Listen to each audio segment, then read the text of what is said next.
भगवद गीता महापुराण 11वां अध्याय। अर्जुन ने कहा, हे भगवान, आप मुझ पर कृपा करके गुप्त अध्यात्म विषय वचन जो आपने कहे उनसे मेरा मोह दूर हो गया है। हे कमल नेत्र, जीव की उत्पत्ति, नाश और आपका अक्षय महात्म आपके मुखारविंद से विस्तार पूर्वक सुना। हे पुरुषोत्तम, आपने जैसा वर्णन किया है वैसा आपका रूप देखने की मेरी इच्छा है। हे योगेश्वर, यदि आप मुझे उसको देखने योग्य समझो तो अपना वह अव्यक्त रूप मुझे दिखाएं। श्री कृष्ण ने कहा, हे पार्थ, नाना प्रकार के मेरे शत शत सहस्त्र दिव्य रूपों को देख। तुम वसु, रुद्र, अश्विनी कुमार, मरुदगण और पहले कभी नहीं देखे हो ऐसे आश्चर्य को देखो। हे गुणाकेश, चराचर सहित यह जगत तथा जो देखना चाहते हो आप यहाँ मेरे देह में देख लो, परंतु इन नेत्रों से मुझे नहीं देख सकोगे, इसलिए मैं तुमको दिव्य नेत्र देता हूँ, उनसे मेरा दिव्य रूप देखो। संजय ने धृतराष्ट्र से कहा, हे राजन, इस प्रकार श्री कृष्ण जी ने अर्जुन से कहा और दिव्य दृष्टि देकर अपना अलौकिक रूप दिखाया।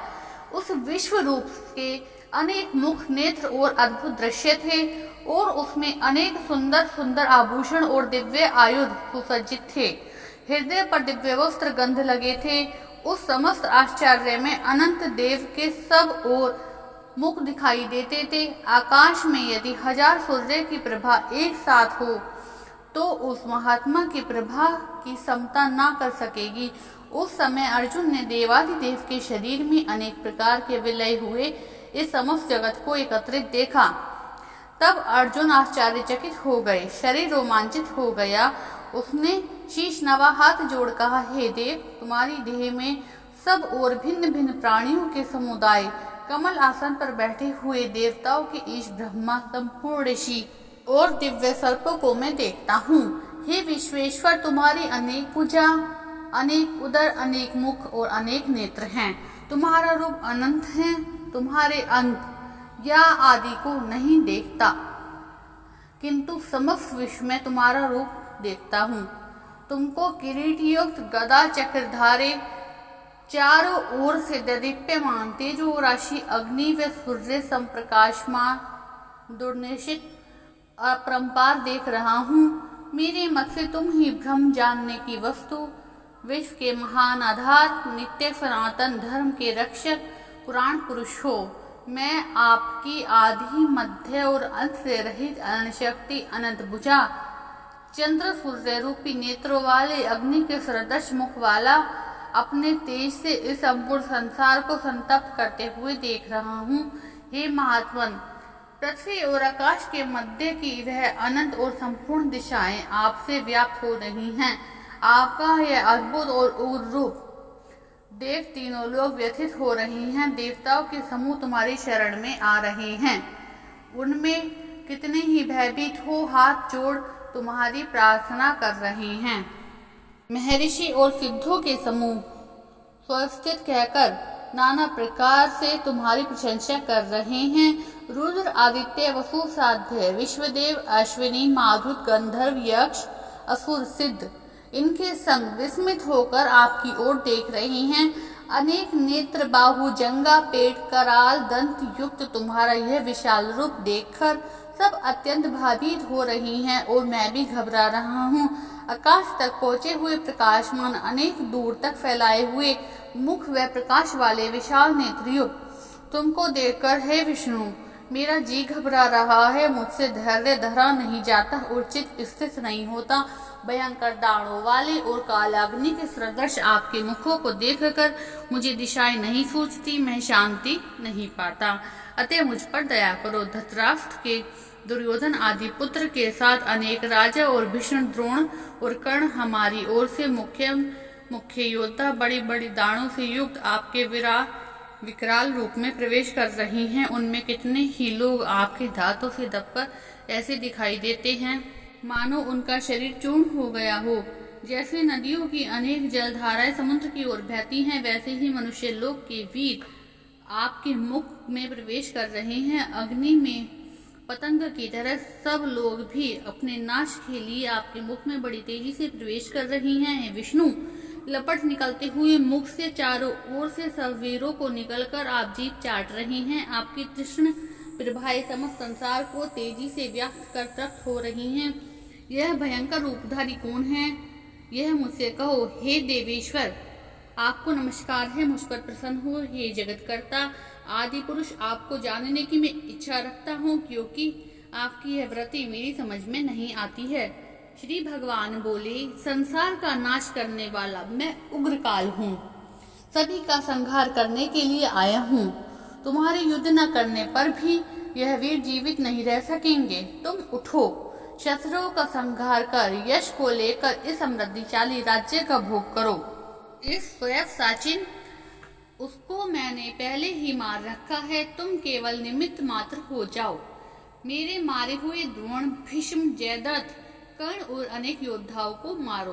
घबराओ मत, तुम युद्ध करो। तुम संग्राम में शत्रुओं को जीतोगे। संजय ने कहा, इस प्रकार श्री कृष्ण जी के वचन सुन मुकुटधारी अर्जुन हाथ जोड़ कपित और भयभीत हुए साष्टांग प्रणाम कर नम्रता पूर्वक बोले, हे ऋषिकेश, आपके गुणगान करने से सब संसार प्रसन्न और प्रेम मगन हो रहा है। राक्षस डर कर सब दिशाओं की ओर भाग रहे हैं और सिद्ध आपको नमस्कार कर रहे हैं।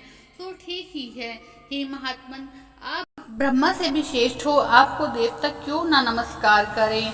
अव्यक्त और व्यक्त आप ही हो।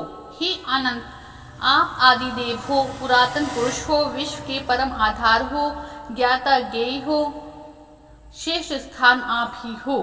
विश्व का विस्तार करने वाले आप हो। आप वायु, यम, अग्नि, वरुण, चंद्र, ब्रह्मा और ब्रह्माणी जी के पिता आप ही हो। आपको नमस्कार है और बारंबार आपको नमस्कार है। आप अनंतवान तथा अतुल पराक्रमी हो।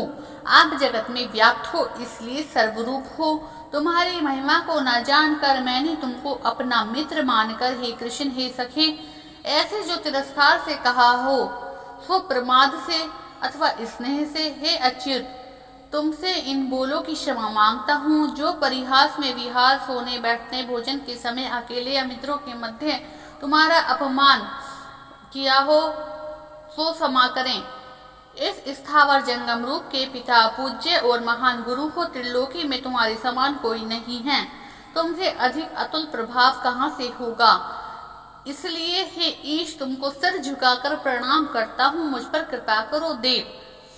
जैसे पिता पुत्र के, मित्र मित्र के, प्रिय प्रिय के अपराध क्षमा करता है, वैसे ही तुम मेरे अपराध को क्षमा करो। हे देव, जो पहले कभी नहीं देखा ऐसा रूप देखकर प्रसन्न हूँ और भय से मेरा मन व्याकुल हो रहा है, इसलिए वही पहला रूप मुझको दिखाओ। हे प्रभु, आप प्रसन्न हो। हे सहस्त्रभाव, मैं फिर आपको वही किरीट, गदा, हाथ में चक्र धारण किए हुए देखना चाहता हूँ। श्री कृष्ण ने कहा, हे अर्जुन, मैंने प्रसन्न होकर यह ओजमय, अनंत, आदि और विश्वरूप अपने योग के प्रभाव से तुमको दिखलाया है, जिसको तुम्हारे अतिरिक्त पहले किसी ने नहीं देखा था। हे पांडवों में श्रेष्ठ, मनुष्य लोक में तुम्हारे सिवाय कोई अन्य वेदों का अध्ययन, दान, अग्निहोत्र आदि और घोर तप करके भी यह रूप धारण किए मुझे नहीं देख सकता। मेरा ऐसा भयानक रूप देखकर व्याकुल और मूढ़ न हो। भय त्याग कर प्रसन्नचित होकर फिर तुम मेरा वही रूप देखो। संजय ने कहा, इतना कहकर श्री कृष्ण ने फिर चतुर्भुज रूप दिखलाया और सौम्य रूप धारण कर अर्जुन को धीरज बनाया। अर्जुन ने कहा, हे जनार्दन, आपके सौम्य दिव्य मंगल रूप को देखकर अब मैं प्रसन्नचित हो स्वस्थिरता को प्राप्त होता हूँ। श्री कृष्ण बोले, हे अर्जुन, जो मेरा ये विश्व रूप तुमने देखा है, इसका दर्शन संभव नहीं है। देवता भी इस रूप के दर्शन की आकांक्षा करते हैं। हे अर्जुन, मेरा जो विश्व रूप है, इसको मनुष्य अनन्य भक्ति द्वारा जान सकते हैं और तत्व ज्ञान द्वारा इसमें लीन हो सकते हैं। जो कोई मनुष्य मेरी ही भक्ति के लिए कर्म करते हैं, जो कोई सर्वोत्तम मानते हैं, मुझ में भक्ति रखते हैं, संसारिक सुखों से मुख मोड़ चुके हैं, संपूर्ण प्राणी मात्र से वैर त्याग चुके हैं, वे ही मुझको प्राप्त हो सकते हैं। श्री भगवद गीता महापुराण 11वां अध्याय संपूर्ण।